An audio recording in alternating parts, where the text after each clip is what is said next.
샬롬! 안녕하세요, 여러분. 반갑습니다. 다음 세대를 위한 토크 콘서트 다음 세움의 MC 자두 인사드리겠습니다. 반갑습니다.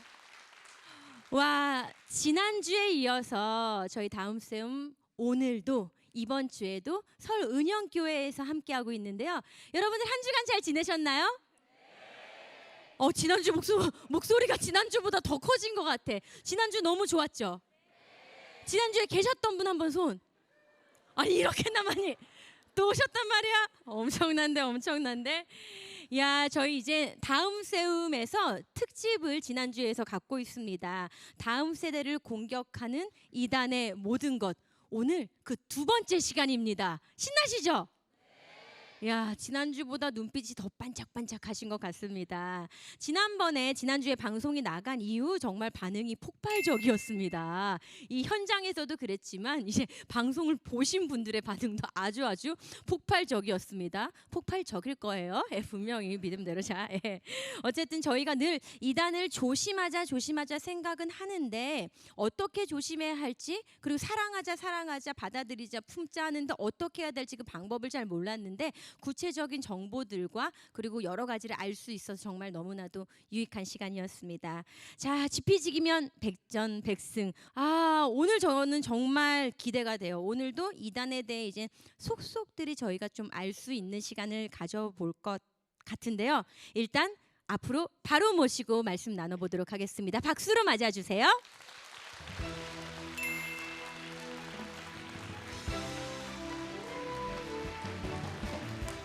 어머나.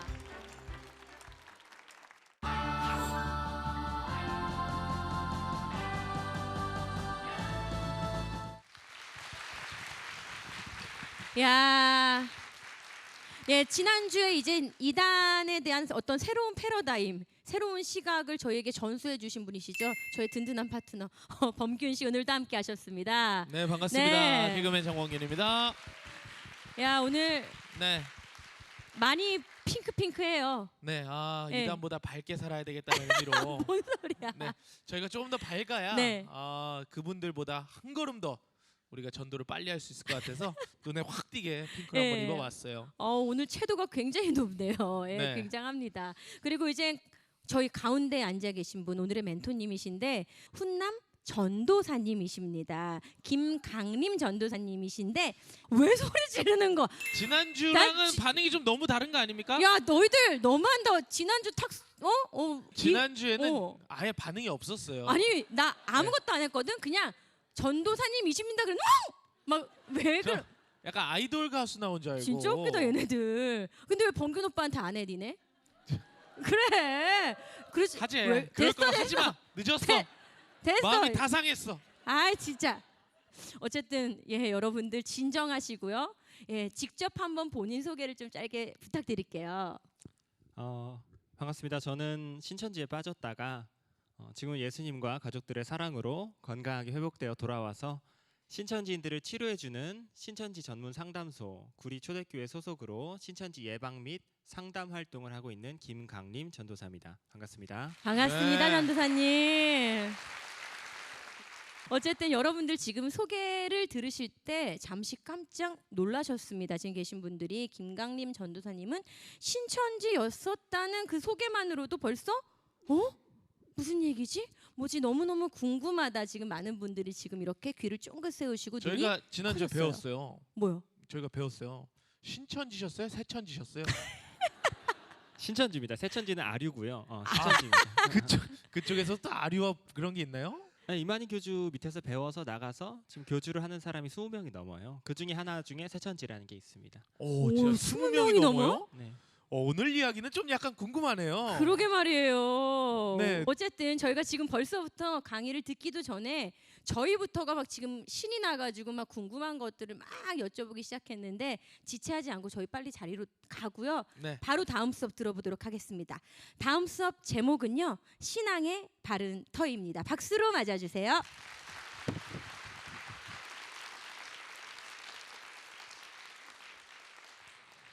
네, 감사합니다. 저는 앞서 소개해드렸다시피 신천지에 들어갔다가 나왔고요. 지금은 탈퇴를 했습니다. 탈퇴를 해서 신천지 사역을 하고 있어요. 사실 제 나이상 지금 뭐 누군가의 멘토가 되어드린다기에는 경험이나 지혜가 아직 많이 부족합니다. 하지만 제가 이제 이단 사역의 최전선에서 다양한 사건들을 현장에서 경험하면서 지금 우리가 다음 세대를 논함에 있어서 우리 청년들에게, 특히 기독교 청년들에게 어떤 것들이 지금 시급하게 필요한 것들이 있구나라는 걸 느낀 것들이 몇 가지 있었습니다. 그런 것들을 이 시간에 뭐 현장의 이야기와 함께 짧은 시간이지만 우리에게 어떤 것들이 지금 다음 세대를 논함에 있어서 필요한가를 함께 나누고자 합니다. 매일같이 저희 상담소에는 다양한 사람들이 찾아와요. 이단 상담을 하다 보니까 이단에 자녀가 빠진 걸 알고 이제 도움이 필요하니까 그 부모님들이 도움을 찾고자 상담소에 오시는 경우도 많고요. 아주 걱정에 가득 차 계시죠. 아니면 이제 신천지가 교회에 침투하는 경우도 있습니다. 교회에 침투해서 문제를 일으켜서 이제 상담을 원해서 상담차 오신 교역자분도 계세요. 또 신천지에 들어갔다가 탈퇴했지만 거기서 배운 교리 때문에 정상적인 신앙생활이 힘들어서 치료를 원하고자 저희 상담소에 오는 신천지인들도 있습니다. 누군가는 화를 내고 누군가는 울기도 하고 뭐 망연자실해 하기도 하고 다양한 어떤 반응들이 나오는데요. 뭐 매일매일이 전쟁 같죠.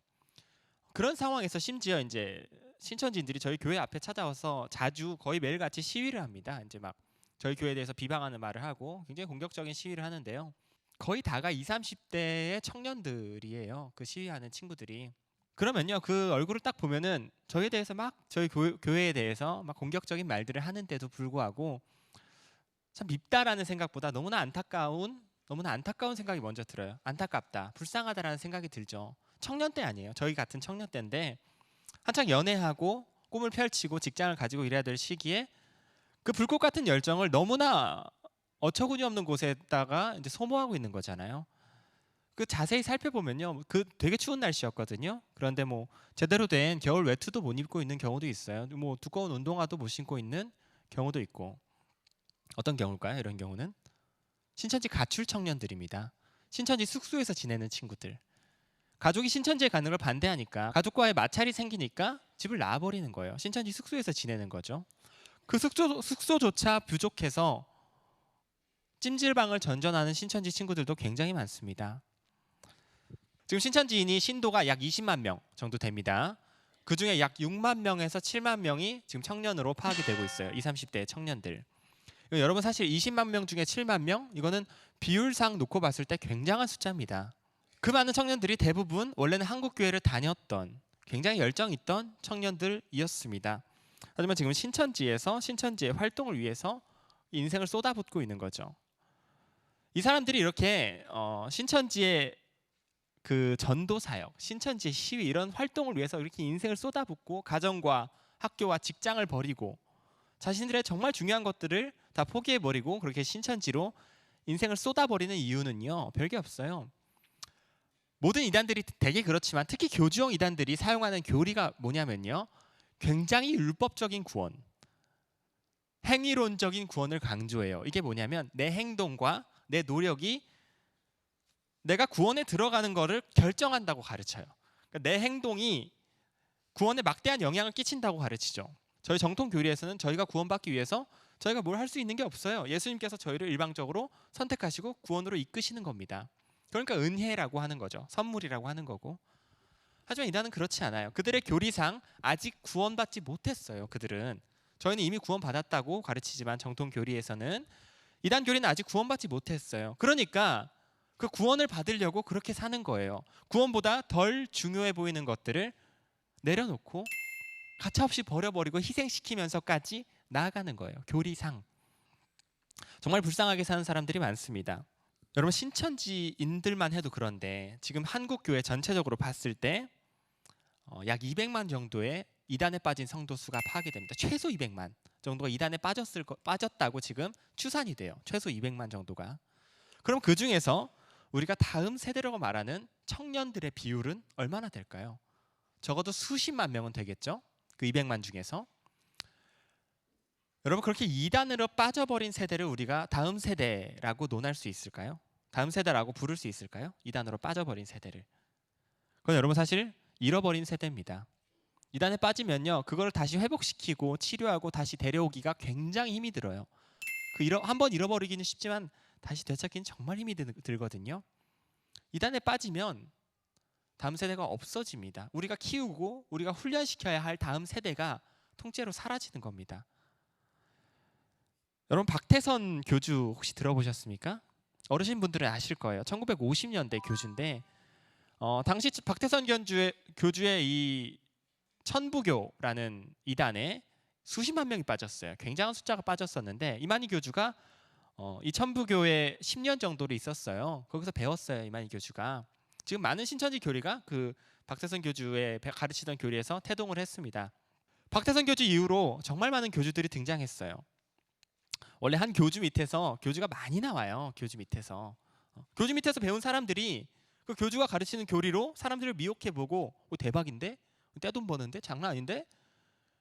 내가 왜 고생해서 교주 좋은 일 해줘야 돼? 나가서 내가 해먹으면 되지. 이 생각 든 사람들이 양심만 버리면 나가서 그 교리 비슷하게 나가서 교주가 돼요.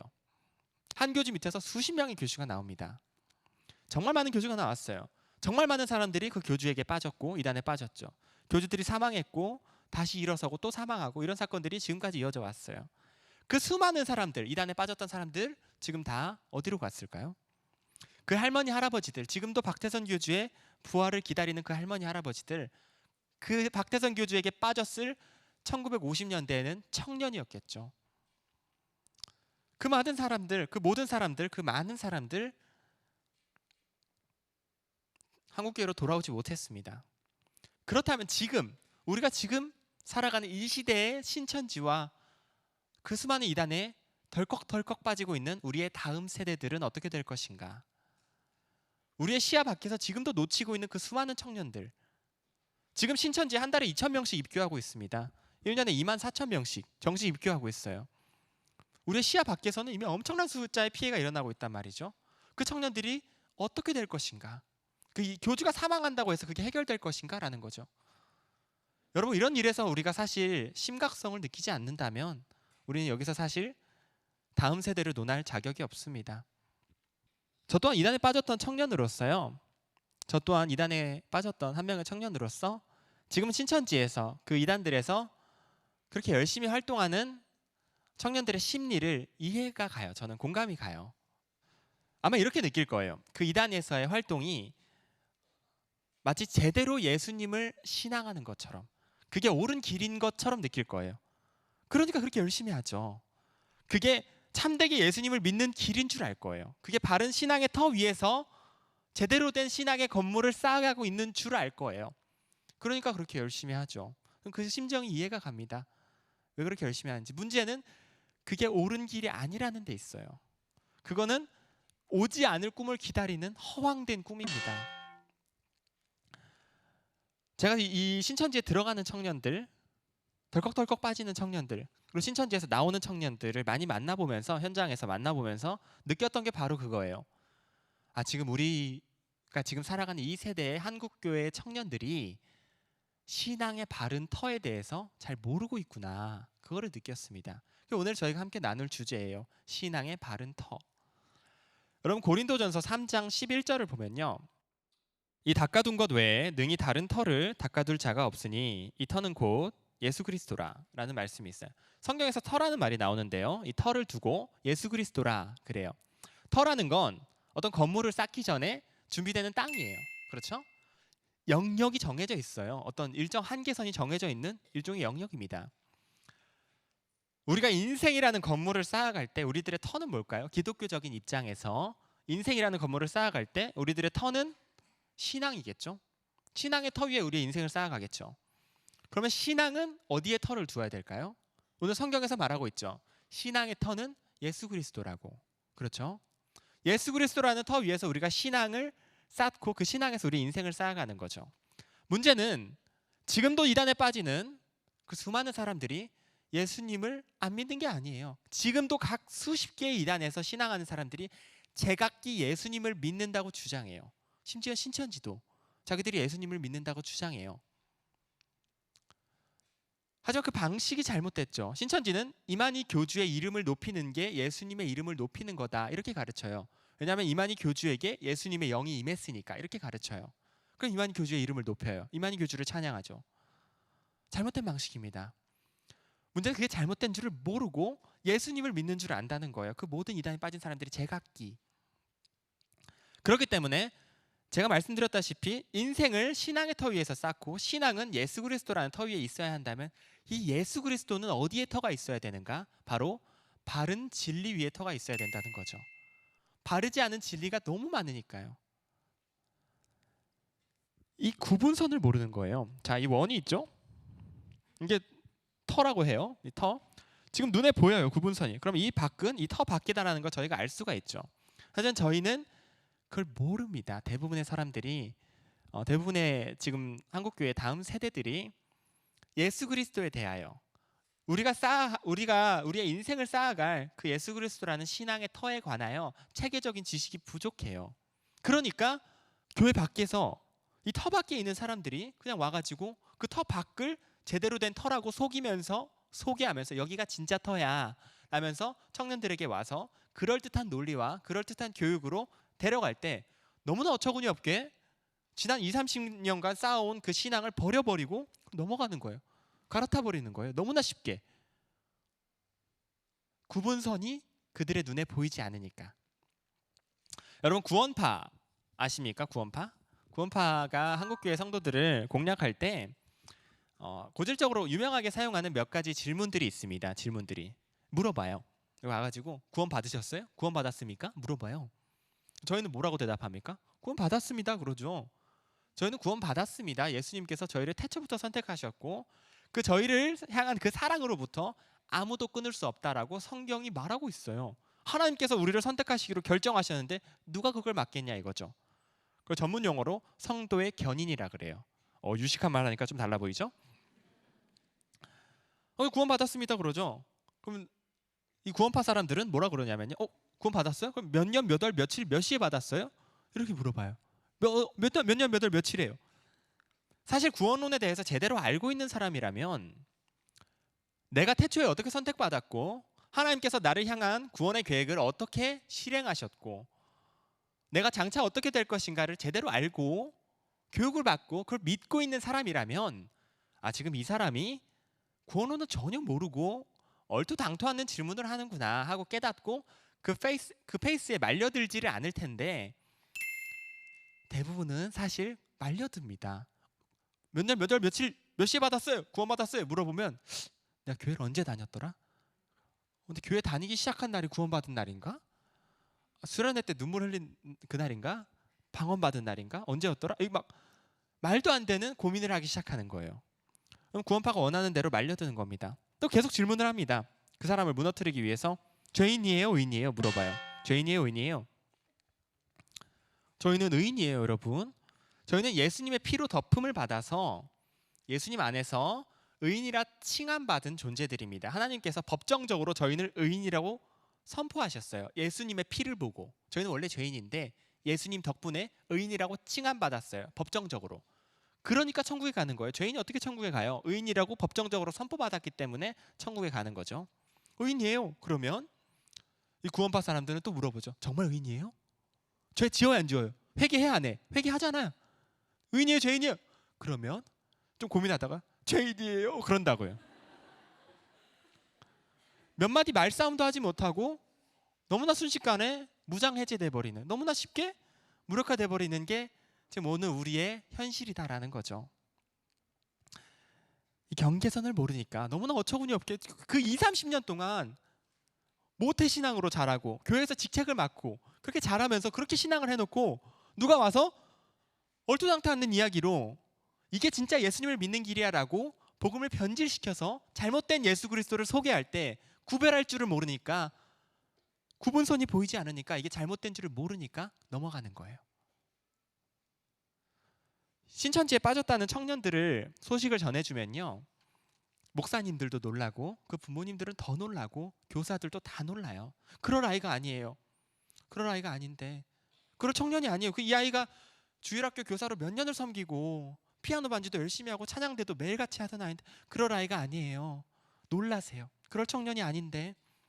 여러분, 그런 아이가 가장 먼저 빠집니다. 제 눈으로 본 바는 그랬어요. 신천지만 하더라도 신천지 입교하려면요, 여러분 신천지 교적부가 있어요. 그 정식 교적부에 이름이 등록되려면 어떻게 해야 되는지 아십니까? 신천지 입교하려면, 걔네 교적부에 이름이 올라가려면 신천지 건물 가가지고 막 문 두드리면서 신천지가 너무 좋아요, 들어가게 해주세요 한다고 들어갈 수 있는 곳이 아니에요. 신천지에서 운영하는 비밀 교육 장소가 있습니다. 전국에 수백 개가 있어요.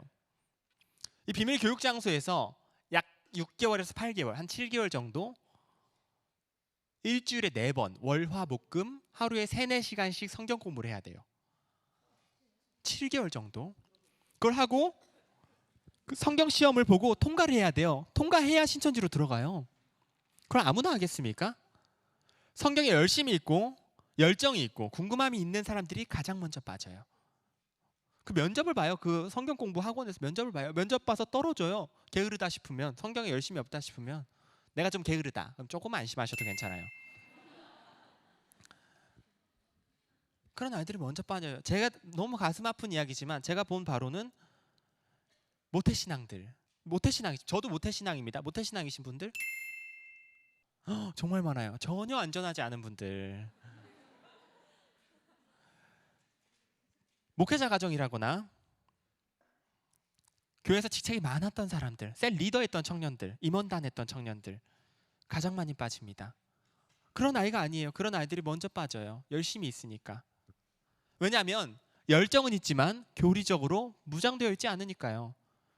열정은 준비되어 있지만 교리는 전혀 모르는 상태, 이런 불균형적인 상태가 지금 한국교회 전체적으로 퍼져 있는 상황입니다.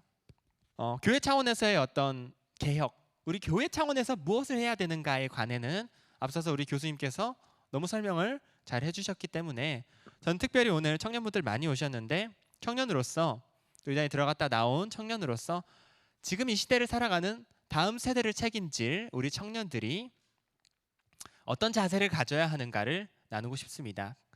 핵심적으로는 2가지예요. 2가지.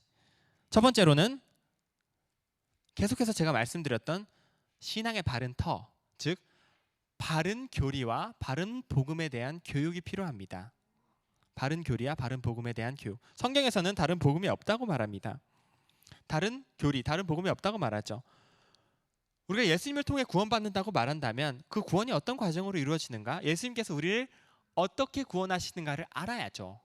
그렇죠? 삼위일체에 관해서, 삼위일체란 무엇인가, 성육신은 무엇인가, 그렇죠? 왜 진화가 아니고 창조인가, 부활과 재림은 어떻게 이루어지는가, 이런 아주 기본적이고 근본적인 교리들을 우리는 알아야만 해요. 우리가 성경 전체에 대해서 전문가가 될 수는 없겠죠. 하지만 적어도 예수님과 구원에 대해서는 전문가가 돼야만 합니다. 이런 이단에 빠지지 않기 위해서 교리교육 열심히 해야 됩니다, 이런 식의 강조가요, 뻔한 사실이에요. 한두 번 강조된 게 아닙니다. 하지만 제가 이 시간에 왜 다시 강조를 해드리냐면요, 이거를 이렇게 특별한 시간을 내서 강조하지 않고는 우리가 다음 세대를 담보할 수 없을 정도의 시대가 와버렸어요. 우리는 그 교리에 대해서 좀 딱딱하게 느낄 수 있어요. 삼위일체가 어떻고 성육신이 어떻고 구원의 서정 이러면은 좀 재미없어 할 수 있어요. 많은 반응들이 그랬습니다. 하이델베르크 교리문답 이러면은 아무도 신청 안 해요. 그 교회 입장에서 그걸 가르치기가 꺼려지는 거죠. 성도분들이 별로 좋아하지 않으니까, 재미없어 하니까요. 점점 그런 것들이 퇴색되어 간단 말이에요. 하지만 어떻게든 청년분들이 나서서 그걸 재미있게 배우려고 연구하고 방법을 찾아내야죠. 교회 차원에서도 그거를 청년들이 재미있게 흡수할 수 있도록, 완전히 흡수할 수 있도록 가르칠 방법을 연구하고 찾아내야죠. 이게 얼마나 중요한데요. 이 불균형 때문에 너무나 많은 피해가 이미 발생했잖아요. 잘못된 터에 가서 여기가 올바른 터인 줄 알고 거기다 인색을 쏟아붓고 거기다가 막 건물을 쌓고 있는 청년이 이미 수십만이란 말이에요. 그거는 오지 않을 14만 4천, 절대 오지 않을 영광, 절대 오지 않을 영생을 위해서 정말 허무한 시간들을 보내면서 기다리는 사상 누각과 같단 말이죠. 특히 청년분들, 지금 제가 바른 교리와 바른 복음이 중요하다 말씀드렸는데, 신앙을 하면서 예수님에 대하여, 하나님에 대하여, 성령님에 대하여 의문이 생길 수 있거든요. 존재하십니까? 확신이 안 들 때가 올 수도 있어요. 특히 모태신앙들 반드시 거치게 되는 과정이 사실 있거든요. 숨길 뿐이지 본인이. 그런 의문이 들고 교리에 대해서 의심이 들 때 그걸 왜 묻어두세요? 그걸 다 묻어둔단 말이에요. 질문할 줄 알아야 돼요. 질문하고 그걸 탐구하고 연구해야죠. 신앙이라는 건 스스로 확증하고 연구하고 하나님 앞에 내려가서 그걸 쏟아놓는 과정에서 성장하는 게 신앙이에요. 그걸 묻어두고 성장할 기회를 놓쳐버리고 확신이 들지 않는데도 맞겠지 하면서 믿으니까 면역력이 떨어지는 거죠. 어떤 공격이 들어왔을 때. 두 번째, 첫 번째는 제가 설명을 해드렸고요. 두 번째, 우리 청년분들에게 다음 세대에게 무엇이 필요한가? 이단에 대한 경계심이 필요해요. 즉 조심성 있는 태도가 필요합니다. 조심성 있는 태도. 지금도 저도 그랬습니다마는 이단에 빠지는 많은 청년들이 본인의 영혼과 본인의 인생이 걸린 문제임에도 불구하고 말끔한 차림을 한 사람이 와서 그럴듯한 말로 꿰일 때, 그런 듯한 말로 유혹할 때요, 너무나 쉽게 자신의 인생과 영혼이 걸린 문제를 결정해 버려요. 그렇게 갈아타 버린단 말이에요. 너무나 쉽게. 이러면 안 돼요. 교리에 대한 준비도 되어 있지 않고 교리로 전혀 무장되어 있지 않는 상태에서 조심성까지 없다면 그건 사실 조금 무모한 겁니다. 조심할 줄 알아야 돼요. 그런 시대예요. 가짜가 너무너무 많은 시대니까요. 누군가 여기가 바른 신앙의 터예요 라고 어떤 터를 소개할 때 저게 과연 맞나? 알아봐야죠. 모르겠어요. 본인 기준으로 잘 모르겠어요. 그러면 교회에 계신 목사님께, 전문가에게 찾아가서 물어봐야죠. 그게 바른 태도입니다. 강의를 맺겠습니다. 오늘 짧게 제가 이단에 빠지는 청년들의 사례들, 그 심각한 그 상태들, 심각한 상황들을 이야기를 해드렸고요.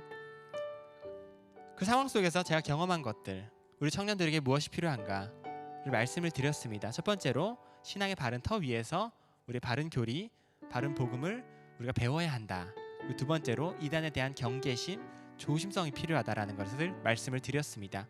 너무나 뻔한 이야기지만 가장 핵심적이고 저희가 가장 많이 놓치고 있는, 저희가 너무나 많이 간과했던 치명적인 사실들이에요.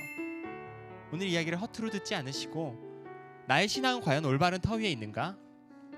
나의 신앙은 과연 예수 그리스도라는 터 위에 있는가를 돌아보시고 더 알아보시는 여러분들이 되시기를 바라겠습니다. 감사합니다.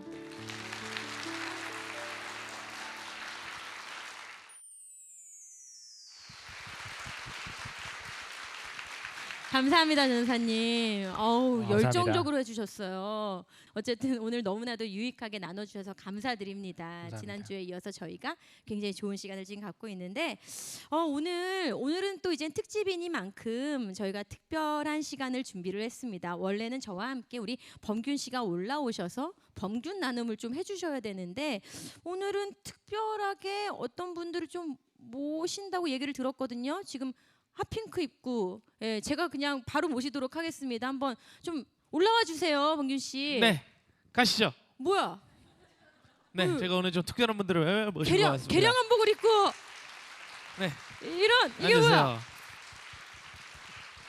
네. 무슨 일이에요? 저도 지금부터 이분들을 좀 알아가 보려고 합니다. 예, 오늘 제가 예. 특집이라 특별한 분들인데요. 본인 소개를 좀 본인들이 해주시길 바랄게요. 네, 안녕하세요. 저는 2014년에 이단 신천지에 빠져서 사단의 종노릇을 하다가 하나님의 은혜로, 하나님의 품으로 다시 돌아온, 늘 하나님만 기쁘게 찬양 드리고 싶은 국악으로 하나님께 찬양으로 영광 돌려드리는 은혜가 강같이 충만한 청년 김은강입니다. 반갑습니다. 반갑습니다. 우리 은강 씨. 예, 와우. 네. 네, 안녕하세요. 저는 26살 최영빈이고요. 이제 하나님의 교회 그 안상홍을 신으로 믿고 있는 그쪽에서 그 15년 이제 1월에 15년 빠졌다가- 됐다는 게 아니라 15년 2015년. 1월. 예, 죄송한데 2000 나도 놀랬어. 한 번만. 예. 뭐 10살에 우리 빠진 거야 어른들이 이러고. 아니 그럼 야. 유치원 때 빠졌나 막 지금 난 놀라셔가지고. 조기 교육한 줄 알았어. 그러니까 우리 굉장히 놀랄 뻔했네. 2015년. 2015년 1월에 빠졌다가 약 2년간 빠졌다가 회심하고 11월에 회심하고 다시 하나님 품으로 돌아온 최영빈입니다. 네, 아, 우리 반갑습니다. 영빈 씨입니다. 예. 아니 근데 두 분은 저희도 이제 좀 궁금한 게 세 분 다 이제 사실 이제 다 해당되는 질문인데 어떻게 하다 이게 빠지게 된 거예요? 사실 저희는 이게 한 걸음 멀리서 돌아보면 네. 저게 왜 빠져 이러거든요. 잘 저희는 그쵸 이해하기 어렵죠. 예, 일단 궁금해요. 신천지 쪽부터 이게 왜 빠지는 겁니까? 왜 어쩌다가 빠지게 되신 거예요, 우리 강 씨는? 네, 은강입니다. 네, 그러니까 많이 줄여봤어요. 예. 아, 그 친한 척하느라 또 강이라고 또. 예. 저도 똑같이 생각했어요. 내가 이단에 설마 빠질까? 그러니까. 왜냐하면 그리고 저는 교회를 다니지도 않았거든요. 네. 저는 불신자였어요. 네. 그런데 제가 빠지게 된 것은 이제 2014년도 1월에 대학교에서 동아리 친구가 아주 친했던 동아리 친구였는데 네. 그 친구가 신천지 신도였어요. 어떤 동아리였는지 잠깐 여쭤보고 가도 되나요? 저는 이제 음악을 전공하는 국악을 전공하는 4년 동안 국악을 전공했는데 그 친구도 작곡 전공이었어요. 그런데 그 동아리는 이제 클래식 기타 동아리였어요. 전혀 관련 없었는데 네, 거기서 이제 만났는데 그 친구랑 거의 같이 같은 고시원에서도 살았고 굉장히 친하게 지냈던 친구였는데 이제 4년의 시간이 흐르고 이제 직장 생활을 다니게 됐어요. 그래서 사회 초년생으로 이제 뭔가를 해봐야겠다 이런 부푼 마음을 가지고 막상 직장 생활에 딱 들어갔더니 인간 관계가 너무 힘든 거예요. 그죠, 힘들죠. 네. 뭔가 사람들의 눈치를 끊임없이 봐야 되고 그리고 더군다나 음악을 전공했기 때문에 그런 선후배 간의 관계가 굉장히 힘들었어요. 네. 그래서 그런 것들에 대해서 상처를 받고 회의감을 느끼고 있을 때 그리고 제가 거의 인생의 반을 판소리로 전공을 했는데 그것을 지원을 해주시기 위해서 부모님들이 엄청난 재정적인 것과 많은 노력을 해주셨는데 네, 그런 부분에서 제가 뭔가 그 기대에 보답해드려야겠다는 부담감이 있었어요. 그런 상황에서 제 모든 이제 정보와 저의 마음을 알고 있었던 그 친구가 신천지 신도였던 거예요. 그래서 그 친구가 나 주변에 심리 상담을 잘하는 언니가 있는데 그 언니가 아마도 너한테 많은 도움이 될 것 같다. 이렇게 얘기를 하는 거예요. 그래서 더군다나 저는 사람에 대한 신뢰감이 깨졌기 때문에 뭔가 하나님이라는 존재를 알고 싶다. 이러고 있는데 마침 그 언니가 성경 공부로 심리 상담을 한대. 한번 해보지 기억해 두세요. 않을래? 성경 공부로 심리 상담을 하는데. 근데 처음에는 성경 공부라고 얘기하지 않고 그냥 심리 상담을 한번 받아보라고 권유를 했어요. 네네. 그래서 만났는데 정말로 그 언니가 MBTI나 애니어그램 같은 심리 상담을 하면서 저의 모든 성향과 이제 제가 어떤 것을 좋아하고 어떤 성격을 가지고 어떤 상처가 있었는지를 모두 파악을 하는 거예요. 네, 여러분들 근데 오해하지 마세요. MBTI나 애니어그램 자체가 나쁜 게 아니에요. 네. 그게 이단이 아니에요. 예. 신천지 그 사람들은 그런 것들을 이용해서 그렇죠. 그래서 그 유형에 맞는 사람을 붙여줬어요. 저와 가장 잘 맞는 사람을. 맞춤형인 거죠. 1대1 세상에. 전도. 그렇게 해서 성경 공부를 시작하게 됐어요. 그래서 저는 아무 의심 없이 그 친구가 상담사를 소개해 줬으니까 의심 없이 상담사를 소개받았고 그렇게 상담을 시작하게 됐는데 알고 봤더니 그게 신천지로 가는 길이었던 거예요. 와. 마음이 이렇게 연약해졌을 때, 좀 이렇게 무너졌을 때 네. 굉장히 치밀한 어떤 그런 관계성을 이용해 가지고 들어온 경우네요. 그렇죠? 네, 맞아요. 특히 거기 신천지에 있는 청년들은 뭐 학업이랑 진로 그리고 미래에 대해서 여기 청년들도 그렇겠지만 항상 끊임없이 고민을 하잖아요. 네. 그런 부분을 건드려서 힘든 부분을 함께 나누자는 식으로 함께 공감을 유도하면서 그렇게 관계를 형성해서 공부를 하게 했죠. 야, 고민 많으면 안 되겠어요. 예. 그 고민도 못 하나. 네. 아니 우리 하나님의 교회는 저 어떻게? 네, 궁금해요. 정말 궁금해요. 이쪽은 또 아까 어떻게 가는 거예요? 우리 그거 있잖아. 안상홍님 지으신 모든 세계 그 찬송가. 그 찬송가 지난주에 우리 그거 불러봤어요? 탁 그거? 교수님이 보여주셔가지고 열심히 불렀습니다. 그 찬송가. 아니 그거 부를 때 좀 약간 이상하다는 생각 안 해봤어요? 제가 이제 모태신앙이다 보니까 네. 그 당연히 이상하다고 느꼈었죠. 처음에. 그죠. 그러게. 근데 이제 거기서 계속 있다고 보고 이제 교리도 계속 듣고 하다 보니까 이제 어쩔 수 없이 계속 이게 맞다고 생각이 들더라고요. 진짜요? 네. 아니 너무 똑똑해 보이는 친구인데 뭐가 그렇게 믿음직했어요? 아니 뭐가? 어떻게 일단 들어가게 됐는지 나 너무 궁금해. 갑자기 어떻게 들어가신 거예요? 교회 다니시다가 모태신앙인데. 아, 네. 그 앞서서 전도사님께서 말씀하셨던 것처럼 이제 모태신앙인데도 불구하고 좀 구원에 대한 확신이 좀 많이 없었어요. 그래서 이런 구원의 확신이 좀 필요하다고 생각했기 때문에 그 성경을 좀 읽어봐야겠다 이런 생각을 했었어요. 그래서 성경을 이제 조금씩 읽어보기 시작하는데 도저히 제 힘으로는 뭔가 이렇게 답이 안 나오고 좀 더 좋은 선생님이 있었으면 좋겠다라는 생각을 했었죠. 근데 이제 군대에 들어가게 되는데 마침 군대에서 제가 그 하나님의 교회인 사람을 만나게 된 거죠.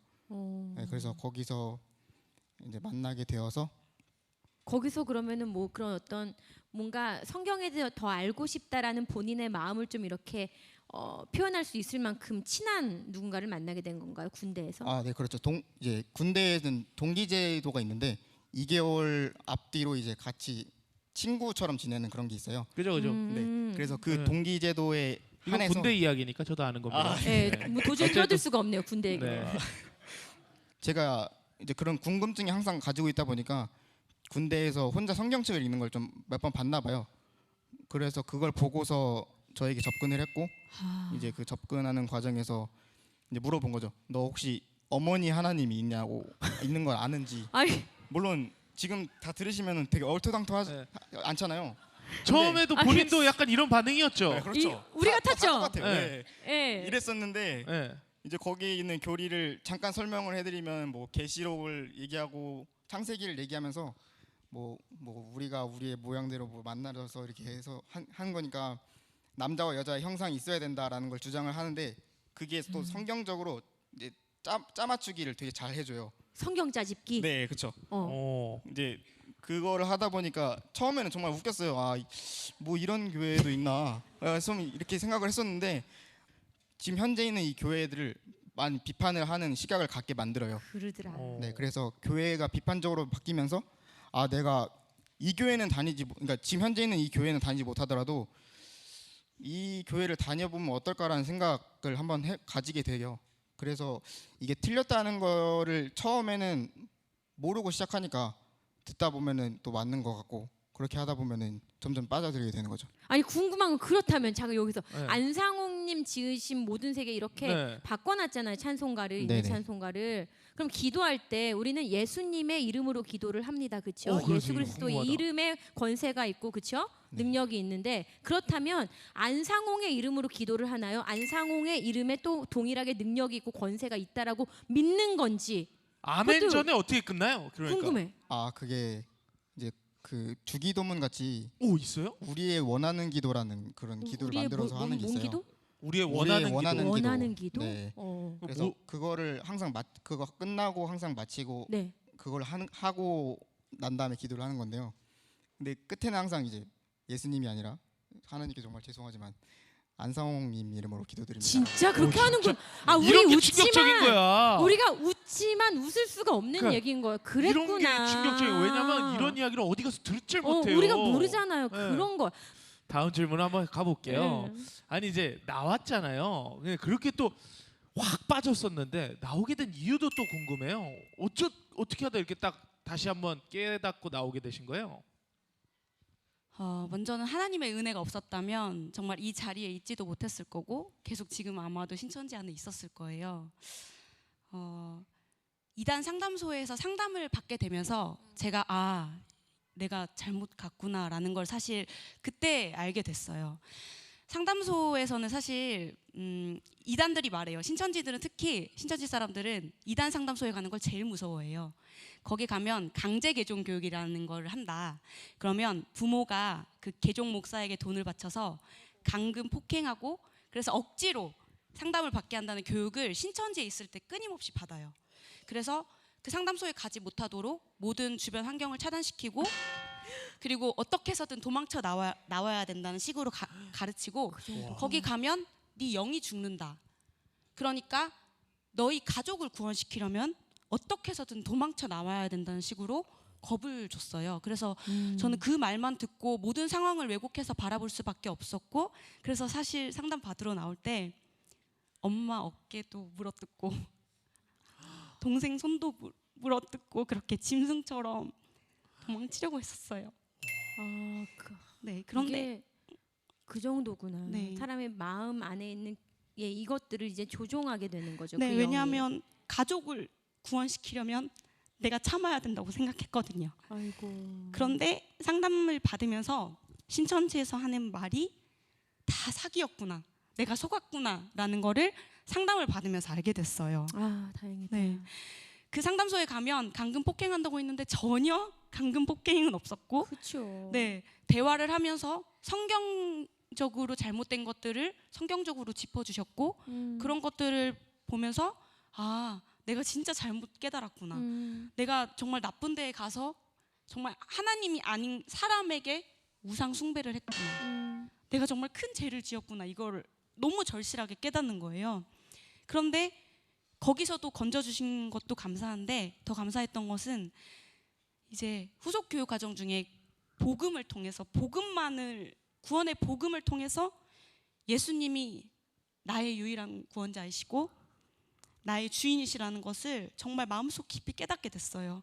그래서 구원의 확신을 가지게 됐고, 하나님이 창세전에 저를 택해 주셔서 예수님의 십자가의 보혈로 제 죄를 영원히 단번에 속죄해 주셨다는 그 사실을 정말 마음속 깊이 깨닫게 되었던 것 같아요.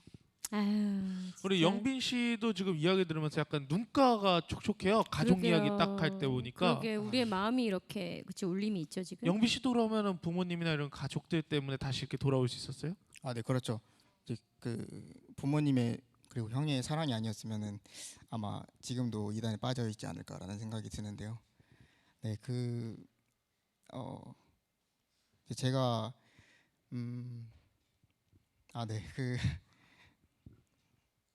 잠깐만요. 괜찮아요. 괜찮아요. 네.